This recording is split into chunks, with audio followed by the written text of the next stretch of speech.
नवीन घडामोडी पाहण्यासाठी आपल्या बारामती झटका या यूट्यूब चॅनलला सबस्क्राईब करा व बेल आयकॉन दाबा, म्हणजे ताज्या घडामोडी आपणापर्यंत पोहोचतील. आपण आयुष्यात अनेक गोष्टी मिळवण्याचा प्रयत्न करत असतो. चांगले शिक्षण, चांगली नोकरी, आर्थिक स्थैर्य, चांगले नाते आणि समाजात मान सन्मान. पण हे सर्व मिळूनही अनेक लोकांच्या मनात एक प्रकारची रिक्तता जाणवत राहते. बाहेरून सर्व काही ठीक दिसत असते, पण आतून समाधान नसते. मानसशास्त्र सांगते की यामागचे एक महत्त्वाचे कारण म्हणजे स्वतःला न समजणे.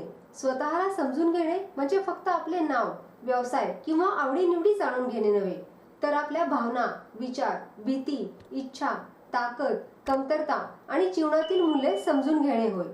जेव्हा माणूस स्वतःला समजून घेतो तेव्हा त्याचे आयुष्य अधिक अर्थपूर्ण आणि समाधानकारक बनते. मानसशास्त्रात त्याला सेल्फ अवेअरनेस असे म्हटलं जातं. याचा अर्थ स्वतःच्या मनात काय चाललं आहे याची जाणीव असणं. आपण एखाद्या परिस्थितीत का रागावतो, काही लोकांशी बोलताना अस्वस्थ का वाटते, एखाद्या गोष्टीची भीती का वाटते, किंवा एखादे स्वप्न आपल्यासाठी इतके महत्त्वाचे का आहे, या प्रश्नांची उत्तरं शोधणं म्हणजे स्वतःला समजून घेण्याची प्रक्रिया. संशोधन असं दाखवतं की ज्यांच्यात आत्मजाणीव जास्त असते ते लोक निर्णय अधिक चांगल्या प्रकारे घेतात, नातेसंबंध अधिक निरोगी ठेवतात आणि तणावाचे व्यवस्थापन अधिक प्रभावीपणे करतात. लहानपणापासून आपल्याला इतरांच्या अपेक्षांनुसार जगायला शिकवले जाते. लोक काय म्हणतील, हे करायला हवे, तसे वागायला हवे, अशा अनेक संदेशांमुळे आपण हळूहळू स्वतःच्या खऱ्या भावना आणि गरजा दुर्लक्षित करतो. कधी कधी आपण इतके व्यस्त होतो की स्वतःशी संवाद साधायलाच वेळ मिळत नाही. दिवस कामात, मोबाईलमध्ये, जबाबदाऱ्यांमध्ये आणि धावपळीत जातो. त्यामुळे आपण बाहेरच्या जगाला ओळखतो पण स्वतःच्या मनाला ओळखत नाही. जेव्हा आपल्याला स्वतःच्या गरजा आणि मूल्य समजत नाहीत तेव्हा आपण अनेक निर्णय इतरांच्या अपेक्षांवर आधारित घेतो. अशा वेळी मिळालेले यश देखील आनंद देत नाही.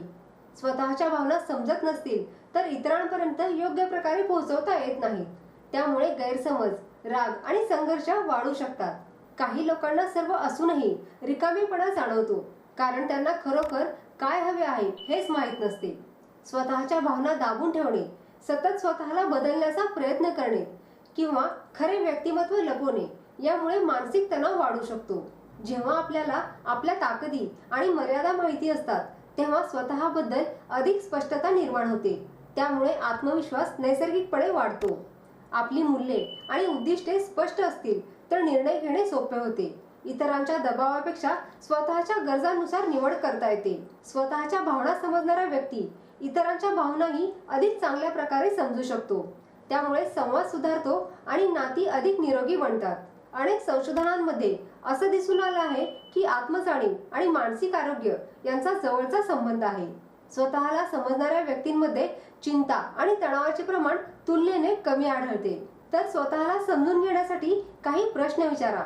त्यामध्ये मला आज कसे वाटत आहे, मला कोणत्या गोष्टी आनंद देतात, कोणत्या गोष्टी मला त्रास देतात, मी कोणत्या मूल्यानुसार जगू इच्छितो, हे प्रश्न स्वतःबद्दलची जाणीव वाढवतात. राग, दुःख, भीती किंवा निराशा या भावना वाईट नाहीत, त्या आपल्या मनाचे संदेश असतात. त्यांना दाबण्याऐवजी समजून घेण्याचा प्रयत्न करा. संशोधनानुसार भावनांबद्दल लिहिणे मानसिक स्पष्टता वाढवते. दररोज काही ओळी लिहिल्याने आपल्या विचारांचे आणि भावनांचे स्वरूप समजू लागते. सततचा आवाज आणि माहितीचा भडीमार मनाला थकवतो. काही वेळ शांत बसून स्वतःच्या विचारांकडे लक्ष देणे उपयुक्त ठरते. विश्वासू मित्र, कुटुंबीय किंवा तज्ज्ञांकडून मिळणारा प्रामाणिक अभिप्राय आपल्याला स्वतःच्या काही अज्ञात पैलूंविषयी माहिती देऊ शकतो. स्वतःला समजून घेणे ही एकदाच पूर्ण होणारी गोष्ट नाही. माणूस बदलत असतो, अनुभव बदलत असतात आणि आयुष्याच्या प्रत्येक टप्प्यावर नवीन शिकायला मिळते. त्यामुळे स्वतःची ओळख ही सतत विकसित होणारी प्रक्रिया आहे. मानसशास्त्रज्ञ कार्ल रॉजर्स यांच्या मते व्यक्ती जेव्हा स्वतःला स्वीकारते आणि स्वतःच्या अनुभवांना प्रामाणिकपणे समजून घेते तेव्हा ती अधिक परिपक्व आणि समाधानी जीवन जगू शकते. थोडक्यात काय तर आयुष्यातील सर्वात महत्त्वाचा संबंध हा स्वतःशी असतो. आपण जगाला समजून घेण्याचा खूप प्रयत्न करतो, पण स्वतःच्या मनाकडे पाहणे विसरतो. बाह्य यश, पैसा किंवा प्रतिष्ठा काही काळ आनंद देऊ शकतात, पण कायमचे समाधान स्वतःला ओळखण्यात आणि स्वीकारण्यात असते. म्हणून स्वतःला समजून घेण्यासाठी वेळ द्या. आपल्या भावना, विचार, स्वप्न आणि मूल्ये यांना जाणून घ्या.